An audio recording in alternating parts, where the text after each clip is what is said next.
तो रसूलुल्लाह फरमाया कि मुनाफिक की 3 अलामतें। अब वो 3 अलामतें कौन सी हैं जी? अल्लाहु अकबर।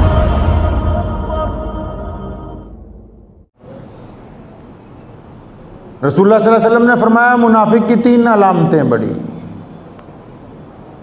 ये जो हदीस में आपको सुनाने लगा हूँ, हम इस नीयत से इसको पढ़ते हैं। जब हमने पढ़ी, इस नीयत से पढ़ी कि या अल्लाह अगर इन अलामतों में से कोई मेरे अंदर हो तो मैं अभी तौबा करता हूँ। और सुनने वाले भी इस नीयत से सुने कि अगर इन अलामतों में से कोई अलामत हम में पाई जाती है तो हम इसी वक्त तौबा करें, ताकि अल्लाह ताला के नज़दीक हम मुनाफिकत से निकल के मोमिन बंदों के अंदर शुमार हो जाएं। हर बंदे की कोशिश होती है कि मेरा घर पहले सही हो जाए, मेरे अजीज़ व अकारिब सही हो जाएं। इसी तरह मस्जिद का जो इमाम होता है, सिर्फ उसकी ये कोशिश नहीं होती कि मैं अच्छी तरह नमाज पढ़ूं और पढ़ाऊं, उसकी ये कोशिश होती है कि मेरे जो मुक्तदी हैं वो भी, उनकी आखिरत जो है वो भी संवर जाए। तो रसूलुल्लाह फरमाया कि मुनाफिक की 3 अलामतें। अब वो 3 अलामतें कौन सी हैं जी? पहली अलामत ये है, फरमाया कि जब बोलता है झूठ ही बोलता है, सच बोलता ही नहीं है।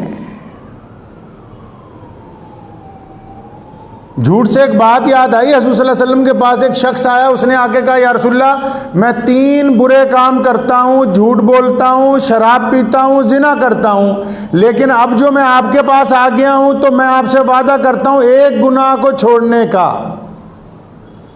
तो आप इन तीनों में से जो पहला छुड़वाना चाहते हैं वो बता दें, पहले मैं वो छोड़ूंगा। मतलब मैं आपको आपके हुक्म मानूंगा, एक एक करके मानूंगा।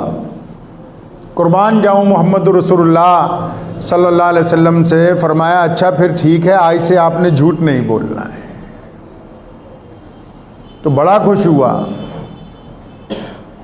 मन में सोचता है कि मैंने तो समझा था जिना से मना करेंगे, शराब पीने से मना करेंगे, ये तो सबसे छोटे वाला गुनाह कहा कि भाई झूठ नहीं बोलना। इससे बात हो गई, बाहर आ गए। बहुत सारे मामलात में जब झूठ बोलने लगा, बार बार ख्याल आया कि अल्लाह के रसूल सल्लल्लाहु अलैहि वसल्लम पूछेंगे तो मैं क्या जवाब दूंगा। शराब पीने का वक्त आया, बहुत देर सोचता रहा कि अगर रसूल करीम सल्लल्लाहु अलैहि वसल्लम ने मजलिस में ये पूछा कि शराब तो नहीं पी थी, तो मैं क्या कहूंगा इतने लोगों के सामने कि पी थी। वादा करके आया हूं कि मैंने झूठ नहीं बोलना है। मुहम्मदुर रसूलुल्लाह सल्लल्लाहु अलैहि वसल्लम को खुल्के अजीम बनाया अल्लाह ने। ऐसी जात आज तक कायनात में नहीं आई है जिसने इंसानों के एक एक नब्ज को देखा हो कि इंसानियत किस तरफ से जख्मी है और इसकी पलकें कैसे सवारी जाएंगी। जिना का इरादा 1 घंटा सोचने के बाद इसलिए तर्क करना पड़ा कि अगर मजलिस में यह पूछ लिया गया कि आज जिना तो नहीं किया है, तो मैं इतने लोगों के सामने, इतने चौधरियों के सामने क्या कहूंगा कि हाँ जी मैं अपना मुंह काला करके आया हूं। बुराई की जड़ को पकड़ा मोहम्मद रसूलुल्लाह सल्लल्लाहु अलैहि वसल्लम ने। फरमाया मुनाफिक की, बेईमान की पहली निशानी ये है कि बेईमान आदमी झूठ बोलता है। ये हाथ में पकड़ी हुई है ना झूठ बोलने की मशीन है, जिनको मोबाइल कहते हैं। किसी का फोन आ जाता है, हाँ भाई कहाँ है, अगर वो जगरांव ब्रिज पे होगा बोलेगा नहीं मैं शेरपुर चौक खड़ा जी। हत्ता की तमाम आइम्मा लिखते हैं अपनी अपनी तशरीह में कि झूठ बोलने वाले की हालत इस हद तक खराब हो जाती है कि एक वक्त आता है वो अपनी माँ को कहता है कि अम्मा टेंशन ना ले, मेरे पास पैसे आने वाले, मैं तुझे हज कराऊंगा। तो माँ कहती नहीं नहीं तेरा काम ही झूठ बोलना, मुझे तुझ पे बिल्कुल एतबार नहीं है। झूठ बोलने की वजह से कारोबार खराब होता है, झूठ बोलने की वजह से तालीम खराब होती है, झूठ बोलने की वजह से माँ बाप का एतबार उठ जाता है, झूठ बोलने की वजह से यार दोस्तों का एतबार उठ जाता है। ऐसी बदतरीन बुराई कि जो बंदा इसको पकड़ लेता है झूठ बोलने को, उसका साथी कोई नहीं बनता, उसको हर एक हफ्ते नया दोस्त तलाशना पड़ेगा। झूठ की बदबू की वजह से कोई साथ में चलता ही नहीं। तो बेईमान की पहली अलामत क्या है जी? कि झूठ बोलता है। अब अंदाज़ा लगा लें कि झूठ इतना बड़ा गुनाह है कि इस्लाम ने पहले इसे पकड़ा कि नहीं, पहले इसको ख़त्म करेंगे तो माशरा ठीक होगा। हज़रात सहाबा किराम रज़ियल्लाहु तआला अजमईन में खूबी थी, आजकल लोगों में कम रह गई है। मुसलमानों की ये पहचान है, जब कभी अदालत में मुकदमा जाता था दूसरे की बात भी पूरी बताते थे, अपना जुर्म भी पूरा बताते थे। आज लोग सिर्फ दूसरे की बात बताते हैं, अपना कसूर नहीं बताते। हमारे एक बहुत करीबी रिश्तेदार हैं, उनका मुझे फ़ोन आया एक दिन, मस्जिद में अक्सर फैसले होते रहते हैं, कहते उस्मान भाई ये जो आपके सामने दाईं तरफ बंदा बैठा है ये मेरा बहुत करीबी है, फैसला इसके हक में होना चाहिए।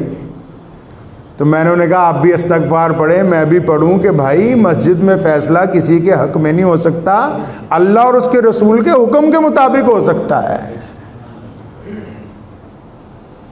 रसूल करीम सल्लल्लाहु अलैहि वसल्लम ने फरमाया बेईमान की दूसरी पहचान ये है कि वादा खिलाफी करता है। पहली पहचान झूठ बोलता है, दूसरी पहचान यह है कि वादा करने के बाद वादे पर पूरा नहीं उतरता। रसूल करीम सल्लल्लाहु अलैहि वसल्लम वादे के कितने पक्के हैं कि एक जगह से गुजर रहे हैं, कोई साथ में है, उन्होंने कहा या रसूलल्लाह आप ज़रा इस दरख्त के पास रुक जाएं, तो मैं ये थोड़ी दूर पर मेरा गांव है, कुछ काम करके आता हूँ, फिर आपके साथ चलूँगा। हुज़ूर सल्लल्लाहु अलैहि वसल्लम वहाँ रुक जाते हैं और वो चला गया गांव में। अब गांव में जाके भूल गया कि मैं रसूलुल्लाह सल्लल्लाहु अलैहि वसल्लम से उन्होंने वादा किया, वहाँ खड़े हुए हैं। अब आके भूल गया, 3 दिन तक वादा याद ही नहीं रहा। 3 दिन बाद अचानक गुजरा तो देखा मोहम्मद रसूलुल्लाह सल्लल्लाहु अलैहि वसल्लम वहीं पर मौजूद हैं। बड़ा शर्मिंदा हुआ, या रसूलुल्लाह बड़ी गलती हो गई। फरमाया हाँ तुमने हमें तकलीफ़ में डाला, इसके अलावा कुछ रसूल करीम सल्लल्लाहु अलैहि वसल्लम ने नहीं फरमाया। आप अंदाज़ा लगाएं, उम्मत को तरबियत दी गई। जो ज़ुबान है ना, मामला सारा इसी पे टिका हुआ है। ये ज़ुबान दिलों को जोड़ती भी है, हड्डियों को तोड़वाती भी है। ये ज़ुबान जो है मलहम भी बनती है, ये ज़ुबान लोगों को ज़ख्मी भी करती है। वादा किसी से कर लेते हैं तुझे परसों पैसे देंगे, नरसों पैसे देंगे, और फिर सोचते हैं कि नहीं नहीं अब तो इसको टरका दिया है। ऐसे बेईमान लोग जो हैं यही तो मुनाफिक हैं। अब ये चाहे नमाज पढ़ते रहें, जो बंदा वादा इसीलिए कर रहा है कि मैंने पूरा ही नहीं करना, अब ये चारों टाइम नमाजें पांचों टाइम मांग रहा है, या अल्लाह कारोबार में बरकत हो जाए, या अल्लाह, उधर माल के पैसे लेने वाला आ रहा है उसको टरका रहा है, और साथ में सेलमैन को कह रहा है कोई नहीं 15 दिन बाद फिर इसको 1 हफ्ता और आगे करेंगे। फरमाया बेईमान की दूसरी पहचान यह है कि जो वादा करता है उस वादे पर खरा नहीं उतरता।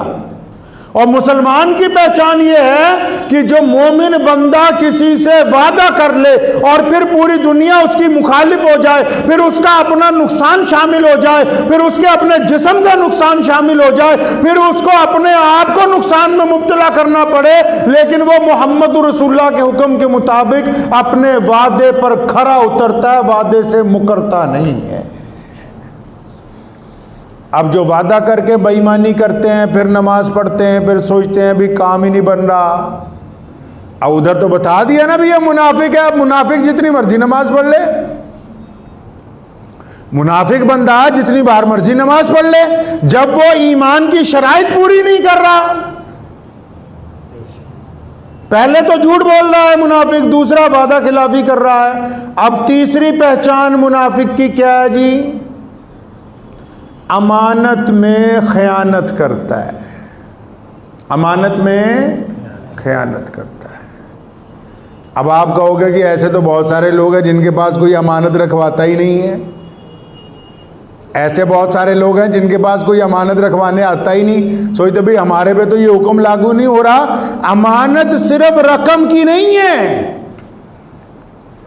अमानत ज़र और जवाहरात की नहीं है। सिर्फ अमानत सिर्फ माल कपड़ा गाड़ियां किसी के पास छोड़ गए उसकी नहीं है। एक बंदा आपका दोस्त है, आपका भाई है, आपका पड़ोसी है, वो अपने दिल का बोझ हल्का करने के लिए खामोशी से आपके कान में कुछ बातें कहता है, अपने राज अमानत के तौर पर आपको देता है, और देते हुए इधर उधर भी देखता है कि कोई और सुन ना ले। अब उसके राज आपको अपने सीने में रखने थे, अब उन राजों को लोगों को बताता फिरता है। ये भी अमानत अमानत में खयानत है, और ये बंदा मुनाफिक है जो अमानत में खयानत कर रहा है।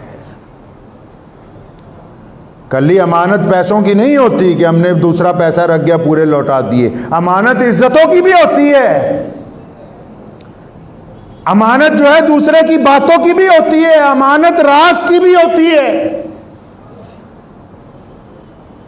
अब अमानत में सारा दिन खयानत कर रहे हैं। कोई बंदा अपनी बात बता गया, दूसरे को फोन कर करके बता रहे हैं, अच्छा सुना फलां आया था मेरे पास, उसकी बीवी का ये मामला है, उसके बेटे का ये मामला है, उसके बच्चों का ये मामला है, और फिर पांचों वक्त आके नमाज भी पढ़ रहा है। मैं तो अक्सर बाज औकात मुझे कुछ लोग कहते हैं कि ऐसी बात ना करें। मैं अक्सर कहा करता हूं कि जो ऐसे बेईमान लोग हैं, ऐसे मुनाफिक लोग हैं, उनको नमाज पढ़ने की जरूरत क्या है? जब तक दिल से मुनाफिकत ही ना धुली, झूठ बोलने से हट नहीं रहे, वादा खिलाफी कर रहे हैं, अमानत के अंदर खयानत कर रहे हैं, तो रसूलुल्लाह ने फरमाया ना भाई ये लोग मुनाफिक हैं। मुनाफिकी की और बड़ी पहचान भी है। एक हदीस में और आया, अभी मुनाफिकी है और भी एक बड़ी पहचान है। वो वाली पहचान कौन सी है? यानी मुनाफिक को जब छेड़ते हो ना, जब कहते हो नसीहत की बात करते हो अलग ले जाके, या मुनाफिक के साथ कोई गुफ्तगू करता है, कोई समझाने की कोशिश करता है, तो मुनाफिक बंदा सही बातों के जवाब में सामने वाले को गाली देता है। ये मुनाफिक की पहचान है। जो बंदा, इस्लाम ने गाली को बहुत बड़ा गुनाह करार दिया, और जो बंदा गुफ्तगू के दरमियान सिर्फ सामने वाले को डराने के लिए, उसको खामोश करने के लिए गाली का इस्तेमाल कर रहा है, तो हदीस ने कहा कि ये पक्का मुनाफिक है,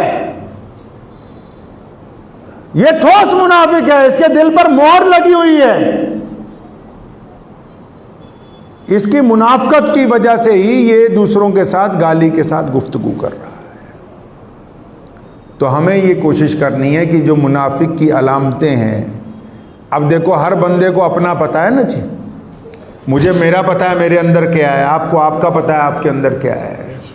मुझे उम्मीद है कि आपको ये वीडियो पसंद आई होगी। अगर पसंद आई हो तो ये आप अपने दोस्तों के साथ शेयर करें और इस चैनल को सब्सक्राइब ज़रूर करें।